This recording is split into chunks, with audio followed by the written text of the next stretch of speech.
ဒီနေ့တော့အိမ်မှာလည်းဒီလိုလုပ်ရတဲ့ shoulder exercise တွေဖြစ်တဲ့ dumbbell shoulder press ရဲ့ pie push up ကလေးဆိုတာကိုကျွန်တော်တို့ပြပါမယ်။ဒီက focus ထားတဲ့ muscle ကတော့ကျွန်တော်ပကုံးကြွက်သားနဲ့လက်မောင်းနောက်ကြွက်သားဖြစ်ပါတယ်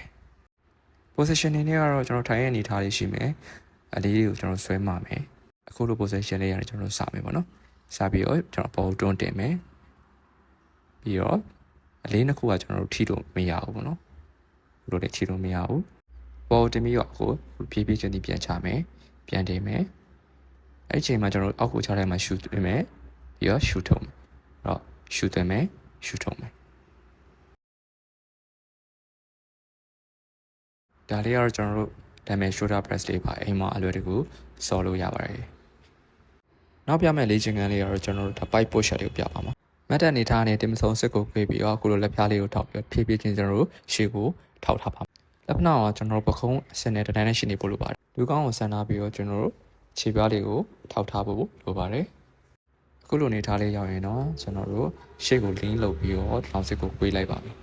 အဲ့တော့ကွေးတဲ့ခါမှာအသက်ကိုရှူသွင်းဖို့လိုပါတယ်။အဲ့တော့ကျွန်တော်ရှူပါမယ်။ရှူထုံမယ်။ရှူပါမယ်။ရှူထုံမယ်။ဒီလေ့ကျင့်ခန်းလေးကတော့ကျွန်တော်တို့ဒီပခုံးကြွက်သားနဲ့ဒီလက်မောင်းနောက်ကြွက်သားတို့အဓိကထားတဲ့လေ့ကျင့်ခန်းတစ်ခုပါပဲ။အိမ်မှာအလွယ်တကူလုပ်လို့ရပါတယ်။